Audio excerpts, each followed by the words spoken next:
খুব গরম পড়েছে এখন, এত গরম পড়েছে যে কি বলবো। দুপুরবেলায় মনে হয় একটু আইসক্রিম মনটা করে, তখন আবার বাজারে গিয়ে আইসক্রিম কিনতে যাব, সেটা হয়ে ওঠে না। সেটাই যদি আমি আজ বাড়িতে করি তাহলে ফ্রিজ থেকে বার করবো আর খাবো। দেখুন আমি কিভাবে ঘরে আইসক্রিমটা বানাচ্ছি। আইসক্রিমটা বানাতে আমার কি কি লাগছে দেখুন, খুব সহজ পদ্ধতিতে আইসক্রিম, বেশি কিছু জিনিস লাগবে না। লাগছে দুধ, চিনি, কর্নফ্লাওয়ার, আর এতে কিশমিশ আর কাজুকে আমি গুঁড়ো করে রেখেছি। আর আমি দুরকমভাবে করবো আইসক্রিম, তাই এই চকলেটেরটা আমি নিয়েছি। দেখুন এবার আমি কিভাবে বানাচ্ছি। এই দুধটাকে আমি চিনি দিয়ে ফোটাচ্ছি, এই যে একটু চিনি দিয়ে ফুটিয়ে আমি ঘন করে নিয়েছি। তার মধ্যে আমি একটু কর্নফ্লাওয়ার গুলে এই দুধের মধ্যে দিয়ে দেবো, তাহলে একটু ক্রিমি ভাব হবে।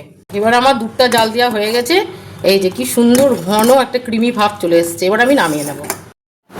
এইবার আমি এই যে ঘন করে কর্নফ্লাওয়ার দিয়ে দেখুন কি সুন্দর ঘন হয়ে গেছে।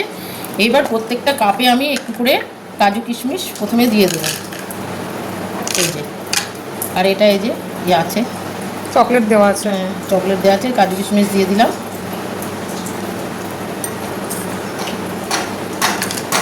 এবার আমি এর মধ্যে এরকম করে দুধ দিয়ে দেবো।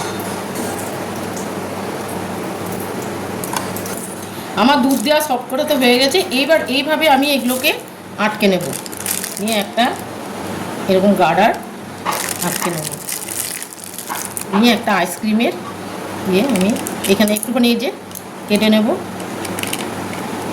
কেটে নিয়ে আইসক্রিমের কাঠি আমি ভরে দেবো।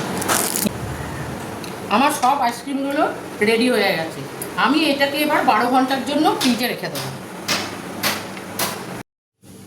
আমার আইসক্রিম রেডি, এই যে। আমি এবার খুলে দেখাচ্ছি আইসক্রিমটা কেমন হয়েছে।